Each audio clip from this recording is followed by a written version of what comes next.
If you ever find yourself hungry in the village of Odo-Emu, be very careful about whose kitchen you enter. There is a woman named Ebele who cooks the most delicious meals in the entire land. But they say that after the first bite, your home, your children, and even your own name will fade from your memory like smoke in the wind.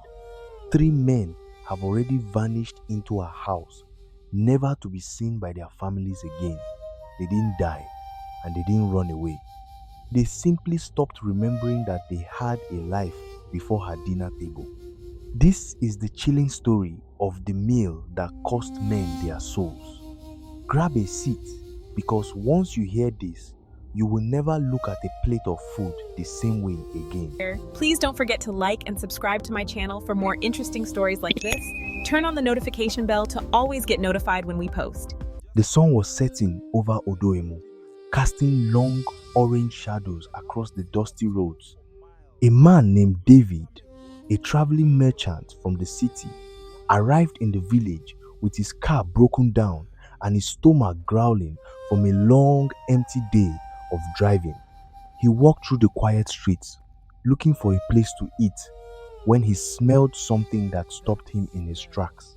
It was the scent of rich, spicy jollof rice, mixed with a sweet aroma that seemed to call out to him directly. He followed the smell until he reached a small, neat cottage surrounded by beautiful, glowing flowers.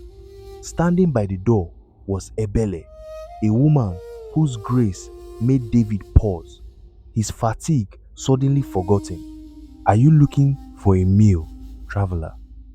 Ebele asked, her voice soft and melodious. David nodded, unable to speak, his mind already fixed on the food he could smell coming from inside the house. David stepped into Ebele's house, surprised by how warm and comfortable it felt inside. The table was already set with a steaming plate of food that looked like it was prepared for a king. "Please, sit down," Ebele said, pulling out a chair for him. David sat, his eyes wide as he looked at the vibrant colors of the rice and the perfectly roasted meat sitting beside it. "I have not eaten all day," David said, reaching for his spoon. Ebele watched him, a slight, mysterious smile playing on her lips. "Then eat, traveler. You will not find a better meal in all of Odo-Emu." David took a large mouthful and his eyes closed in pure delight. It was the best thing he had ever tasted, and he could not wait to take another bite, already feeling his hunger vanish. As David continued to eat, he felt a strange sense of peace wash over him. His mind, which was usually busy thinking about his business and his family back in the city, began to go quiet. He remembered he had a wife and 2 young children waiting for him, but as he swallowed another spoonful of the spicy rice, their faces seemed to become blurry in his mind. He shook his head, trying to focus. "Is the food to your liking?" Ebele asked, her voice sounding like music in his ears. David looked at her, and for a moment, he could not remember why he had come to the village in the first place. It is amazing," David replied, his voice sounding distant to his own ears. He reached for his water, but Ebele poured him a glass of dark sweet juice instead. "Drink this. It goes better with the rice." Back in the city, David's wife, Sarah, stared at her phone, worried. David had promised to call her as soon as he arrived, but it had been hours since he was supposed to be home. "Why is he not picking up?" Sarah whispered, trying the number again. She could hear the ringing, but no one answered. David, sitting in the quiet cottage, heard the faint sound of his phone ringing in his pocket. He pulled the phone out, looking at the screen.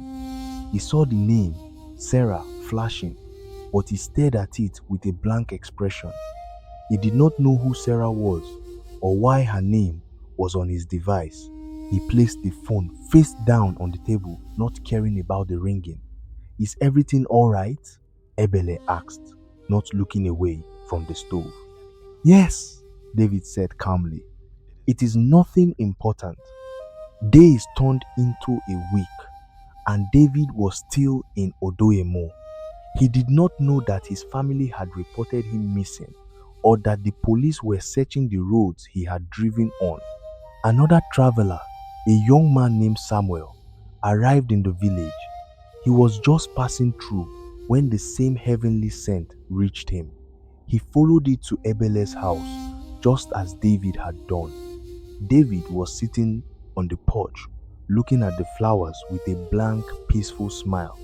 Samuel walked past him, heading toward the open door. Hello? Is anyone home? Samuel called out. Ebele appeared, looking as beautiful as ever. I was expecting you, Samuel, she said.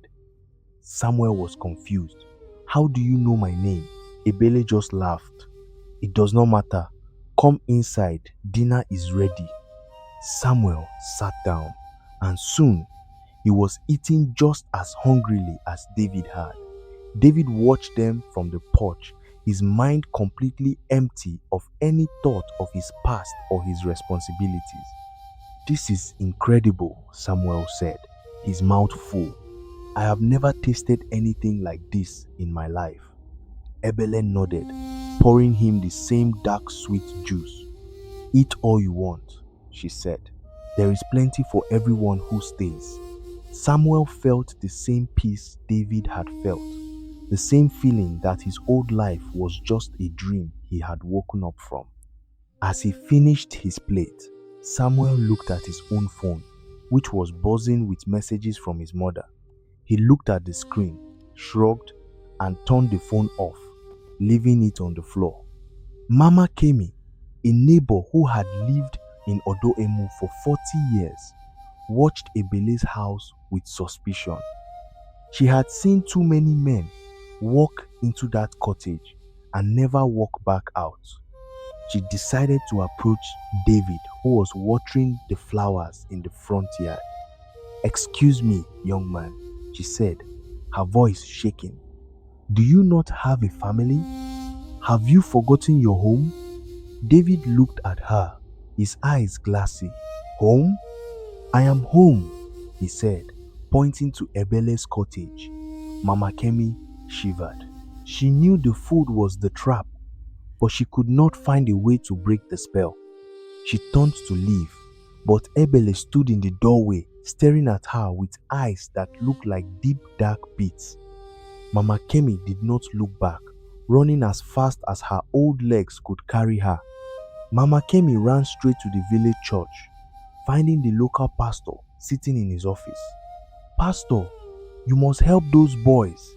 They are trapped in Ebele's house, she cried. The pastor listened, his face turning grim. I have heard the rumors, Mama Kemi.